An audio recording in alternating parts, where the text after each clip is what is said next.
Gaetano Martinez, Gallery of Portraits.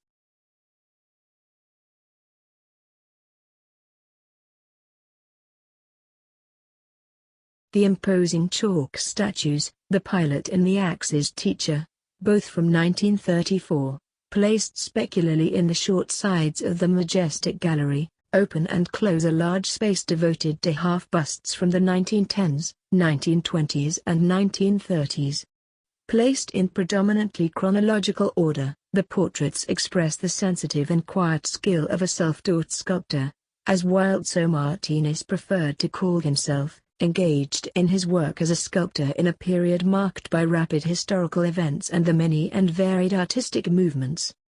1910s. From his first stay in Rome in 1911, which lasted only 2 years for economic reasons, he absorbed the teaching and stylistic influences of well-known and established artists active in the capital whose works Martinez got to know by visiting the exhibitions organized in those years in the city's public and private places. Rome was the center of attraction for intellectuals and artists including Giuseppe Ungaretti, Benedetto Croce, Leonardo Bistolfi, Ivana Mestrovic, Auguste Rodin, Filippo de Pissis, Giorgio de Chirico. In 1911 Mestrovic and Klimt won first prizes for sculpture and painting respectively at the International Exhibition of Fine Arts, organized in the capital to mark the 50th anniversary of the unification of Italy.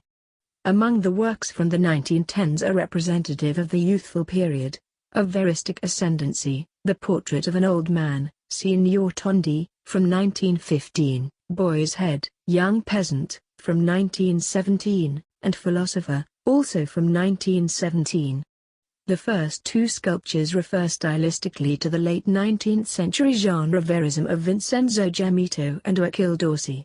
The third, on the other hand, recalls Michelangelo's Moses for the decisive plasticity of the face and flowing beard, Vincenzo Gemito and Filippo Cefariello of Bari for the accentuated realistic vigor. 1920s. In 1922 Martinez fulfilled his wish to return to Rome and settled permanently. "I can't travel on the same aesthetic track for long, I get tired and soon repudiate myself. Today's fact I repudiate tomorrow." Gaetano Martinez. The 1920s are characterized by stylistic research in which lessons acquired from direct observation of works admired in the art exhibitions he invariably visited to learn and understand the art of artists during that period converge in skillful solutions. His research method is a continuous confrontation with ancient classical and Renaissance works, with the sculptures of 19th-century Neapolitan verismo, with Montato Rosso's vibrant sculptures of light, with Leonardo Bistolfi's symbolism, and with Michelangelo's post-Rodin classicism. At the same time, it confronts the powerful and imposing sculpture of Croatian artist Ivana Mestrovic, celebrated by contemporary critics for his vigorous works that influenced the promising sculptors of those years, and the simplest sculpture of Master Wilde, who aroused astonishment with his stylistic synthesis between ancient and modern, with which he merged courtly ancient classicism with the modernity of Klimt and the sculptors of the Roman succession. Martinez, during this period, however, continued to make portraits with an impressionist tendency that harkened back to the sculpture of Montato Rosso and the essential, sketchy sculpture of Auguste Rodin. In the 1922 Portrait of an Old Man, the author with vibrant and hinted modeling accentuates the subject's troubled and pensive state of mind, capturing a vague discomfort. The wrinkled forehead and eyebrows, the slightly bowed head, and the slim face denote Martinez's sensitive introspective investigation into the interiority of the portrayed subject. Another work of the same expressive intensity is Giulia, a poet whose vigorous poetic pride the Galatini's artist admired. A group of works from 1926, among the most interesting and elegant in the collection, stand out for their static, melancholy atmosphere and harmonious refinement of limpid volumes. Examples include Adolescent, Saint Cecilia, and the Head of Serenity of Bather, saved at the destruction of the entire bust carried out by the author himself.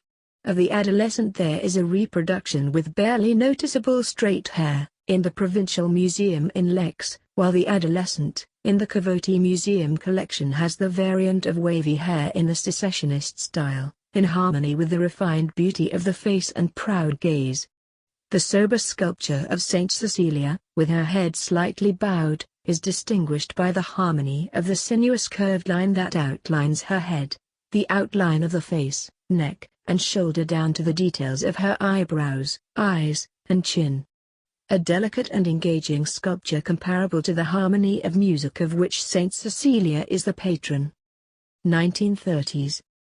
A large group of portraits represents Martinez's 1930s sculpture beyond the two monumental chalk statues of 1934, Pilot and Axe's Teacher, whose bronze fusions, alongside others by Filippo Ciffariello, decorate the financial palace of Bari. The two imposing statues, 305 centimeters tall, adhere to classicism, a taste that distinguishes the art of the classical world. A typical style of statuary commissioned by state agencies for the inescapable complement to the monumental facades of public buildings of simplified neoclassicism, whose purpose was to affirm the social and propaganda function of the dominant totalitarian regimes in Europe. In this decade, the artist executed numerous portraits, some of which differed in technique and expression tension, attesting to the artist's uncertainty, still unsatisfied with the achievements although he was already noticed and appreciated by leading critics. Unmoved by the outcomes, he destroyed many of his works and continued his artistic research in the verses of art contemporary to him, for the affirmation of his own expressive identity. The artist finally abandoned the Neapolitan realism of the late 19th century, moved away from secessionism, and by continuing his dialogue with classicism, he arrived at simplified, essential sculptural forms. In the 1930s, in line with the sculpture of the Novecento art movement, particularly of Arturo Martini and Marino Martini, Martinez sculpted human figures distinguished by the simplification of forms and schematization of volumes, Lover's Disagreement, Manly Nude.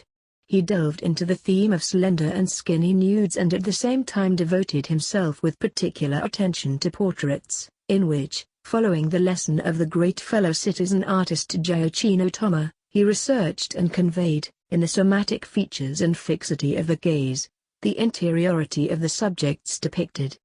Examples are the 1931 female half-bust, mainly head, portrait of a young man. Skillfully modeled in earthenware, with a rough or patinated surface, they hark back to the portraits of the classical age, detecting in the restrained expression of the eyes locked in the void and in the harmony of the faces, a special attention to introspective inquiry.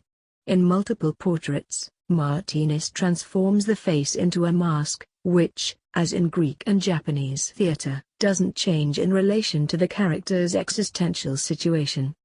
The artist tends to investigate the inner feeling of the person depicted to manifest in the expressive stillness of the mask. In the green patinated chalk Mercury with winged Picassos, the wings are symbols of speed and intelligence, as in a mask. The author, with clear references to Wilde's well-known portraits, places in sharp contrast the empty to the full, the emptiness of the eye sockets, abysses of darkness, contrasted with the fullness of the facial reliefs. In the caricature portrait Elegant Man with Moustache, 1935, to the detriment of classical references, Martinez with intense vigor depicts the emotional implication of the man that is represented, recurring to a decisive and schematic modeling with which he expresses the caricature connotations in the disconcerting deformation of Picasso, G. Gentilini. The arched left eyebrow contrasted with the curved moustache, the protruding eye and half-open mouth with spaced incisors, and the low forehead are the somatic details the artist insists on to represent his personality.